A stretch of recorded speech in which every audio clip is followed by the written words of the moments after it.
Hello everyone. तो आज का दिन थोड़ा सा स्पेशल है क्योंकि आज मेरे हस्बैंड का बर्थडे है। बर्थडे सेलिब्रेशंस की शुरुआत हमने की एक यमी और सिंपल से ब्रेकफास्ट के साथ सूजी के ढोकले और ग्रीन चटनी। ढोकला वैसे भी हम सबको बहुत ज्यादा पसंद है। कभी हम बेसन का ढोकला बनाते हैं तो कभी सूजी का, और दोनों ही अपनी जगह सुपर डिलीशियस लगते हैं। आज बर्थडे है तो सोचा सुबह सुबह कुछ ऐसा बनाया जाए जो घर में सबको पसंद हो और ब्रेकफास्ट भी एकदम टेस्टी। ब्रेकफास्ट रेडी था तो सबसे पहले मैंने बेटी का ब्रेकफास्ट पैक किया और वो स्कूल के लिए निकल गई। उसके बाद हस्बैंड ने भी ब्रेकफास्ट किया और वो अपने ऑफिस के लिए निकल गए। उनके जाने के बाद मैंने घर के सारे काम निपटाए और फिर सोचा कि आज लंच में पाव भाजी बनाई। पाव भाजी वैसे भी मेरी बेटी और मेरे हस्बैंड दोनों को ही बहुत ज्यादा पसंद है, तो बर्थडे के दिन उनकी फेवरेट चीज बनाने का सोचा। और बर्थडे पर हमारे घर में एक छोटी सी ट्रेडिशन भी है। यूजुअली हस्बैंड बर्थडे वाले दिन जल्दी घर आ जाते हैं, फिर चाहे बर्थडे उनका हो, मेरा हो या बेटी का। हम कोशिश करते हैं कि उस दिन फैमिली के साथ थोड़ा एक्स्ट्रा क्वालिटी टाइम स्पेंड करें। मेरे लिए भी बर्थडे का मतलब बस केक और सेलिब्रेशन नहीं, बल्कि अपनों के साथ वो छोटे छोटे मोमेंट्स एंजॉय करना है जो बाद में ब्यूटीफुल मेमोरीज बन जाते हैं। पाव भाजी के साथ ही मैंने मीठे में कस्टर्ड भी बना लिया। फ्रूट्स में लास्ट में बिल्कुल फ्रेश कट करके ऐड करूंगी ताकि कस्टर्ड एकदम फ्रेश और टेस्टी लगे। अब तक मेरे सारे घर के काम भी कंप्लीट हो चुके थे और मेरी बेटी भी स्कूल से घर आ गई थी। आते ही मैडम ने सबसे पहले पापा के लिए खुद से बर्थडे कार्ड बनाना स्टार्ट कर दिया, और कार्ड भी बहुत जल्दी जल्दी बनाना था क्योंकि हमें केक लेने के लिए भी बाहर जाना था। तो मैडम पूरी कंसंट्रेशन के साथ पापा का बर्थडे कार्ड रेडी करने में लग गई। कार्ड कंप्लीट हो गया था, फिर मैं भी जल्दी से रेडी हो गई और हम निकल गए थे मार्केट केक लेने और थोड़ा और बर्थडे का सामान परचेज करने। और आज शॉपिंग की रिस्पॉन्सिबिलिटी ऑलमोस्ट पूरी मेरी बेटी की थी क्योंकि उसने पहले ही मुझे बोल दिया था।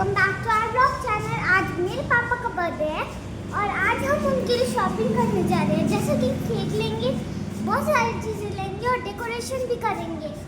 आप उसका एक्साइटमेंट तो देख ही चुके हैं। अब उसके लिए सबसे इंपॉर्टेंट था कि पापा के बर्थडे के लिए केक भी उसकी चॉइस का हो और सारी डेकोरेशंस और बर्थडे की छोटी छोटी चीजें भी वो खुद सेलेक्ट करे। तो अब हम फाइनली केक शॉप भी पहुंच गए थे और जैसे ही मेरी बेटी ने केक्स देखे उसने बिना ज्यादा टाइम लगाए अपना केक सेलेक्ट भी कर लिया। फिर उसकी नजर गई बर्थडे कैप। मैंने उसे मना भी किया कि बर्थडे कैप लेने की क्या जरूरत है, तो मैडम का जवाब था मम्मा ये तो मैं पहनूंगी। बस फिर क्या था, बर्थडे कैप भी कार्ट में चला गया। उसके बाद उसने पापा के लिए क्यूट सा बर्थडे कार्ड भी सिलेक्ट किया। सारा बर्थडे का सामान लेकर हम घर वापस आ गए क्योंकि अब घर पर बर्थडे की प्रिपरेशंस भी करनी थी। घर आने के बाद बर्थडे डेकोरेशन की रिस्पॉन्सिबिलिटी भी पूरी मेरी बेटी ने ही संभाल ली। सारे बलून्स उसने खुद इन्फ्लेट किए। मैंने बस उससे टाई करने और स्टिक करने में थोड़ी हेल्प। इतनी एनर्जेटिकली और एक्साइटेडली सब कुछ कर रही थी कि मुझे उसकी हेल्प करने की जरूरत ही नहीं पड़ी, बल्कि उसने मेरी हेल्प कर दी। पापा के बर्थडे को स्पेशल बनाने के लिए मैडम पूरी डेडिकेशन के साथ लगी हुई थी और देखते ही देखते हमने मिलकर सारी डेकोरेशन भी कंप्लीट। और लास्ट में जो कुछ लाइट्स हमारे पास पहले से रखी हुई थी वो भी मेरी बेटी ने निकाल कर रख दी और पूरा सेटअप और भी प्रिटी लगने लगा। फिर टेबल पर केक भी लाके रख दिया और टीवी पे बर्थडे सॉन्ग भी लगा दिया। ये सारा आइडिया भी मेरी बेटी। और सबसे क्यूट बात तो ये थी कि डेकोरेशन करते वक्त से ही वो मुझे बार बार पूछ रही थी मम्मा पापा को पसंद आएगा ना। उसकी इनोसेंस और पापा के लिए इतना प्यारा सरप्राइज प्लान करते देखना मेरे लिए भी बहुत स्पेशल मोमेंट। और तभी हस्बैंड भी घर आ गए। जैसे ही अंदर आए मेरी बेटी ने सबसे पहले उन्हें टाइट सा हक किया और तुरंत पूछा पापा आपको मेरा सरप्राइज कैसा लगा। और उसके बाद फाइनली केक कटिंग का टाइम भी आ गया। कटिंग हुई और हम तीनों ने मिलकर सेलिब्रेट किया। ऐसे छोटे छोटे फैमिली मोमेंट्स ही ना एक्चुअली याद रह जाते हैं। कोई ग्रैंड सेलिब्रेशन नहीं था, बस घर पर थोड़ी सी डेकोरेशन, केक, बर्थडे सॉन्ग और हम तीनों की हैप्पीनेस। थोड़ी देर हमने साथ में बैठकर केक एंजॉय किया, फोटोज क्लिक किया और थोड़ी सी फैमिली टाइम एंजॉय किया। उसके बाद हस्बैंड को काफी भूख लग चुकी थी और लंच भी रेडी था, तो बस पाव को थोड़ा सा गर्म किया और फिर गर्मा गर्म पाव भाजी। केक कटिंग के बाद सबने मिलकर आराम से लंच एंजॉय किया। हस्बैंड ने भी बहुत अच्छे से पाव भाजी। उसके बाद मेरी बेटी की योगा क्लासेस भी थी, तो थोड़ा सा रेस्ट करने के बाद शाम को हम उसे क्लासेस के लिए ड्रॉप करने निकल गए। बेटी को क्लास में ड्रॉप करके हम दोनों ने सोचा कि जब तक मैडम की क्लास चल रही है एक छोटी सी कॉफी डेट ही कर लेते हैं। तो बस आ गए कॉफी एंजॉय करने और बढ़िया सी कॉफी के साथ थोड़ा क्वालिटी टाइम स्पेंड किया। कॉफी फिनिश करते करते बेटी की क्लासेस भी ओवर हो गई थी, तो फिर हम उसे लेकर निकल पड़े। घर के लिए थोड़ी सब्जी भी लेनी थी, तो रास्ते में मंडी होते हुए फ्रेश वेजिटेबल्स लिए और फिर घर वापस आ गए। और इस तरह बर्थडे सेलिब्रेशन के बीच हमारा दिन धीरे धीरे इवनिंग और बस इसी के साथ हमारा आज का दिन भी खत्म हो गया। आज का दिन काफी बिजी था बट बहुत अच्छा रहा। अब घर आ गए हैं, थोड़ा रेस्ट करेंगे और डे को यहीं पर एंड करते हैं। आज के व्लॉग में बस इतना ही। मिलते हैं नेक्स्ट व्लॉग में, तब तक के लिए टेक केयर।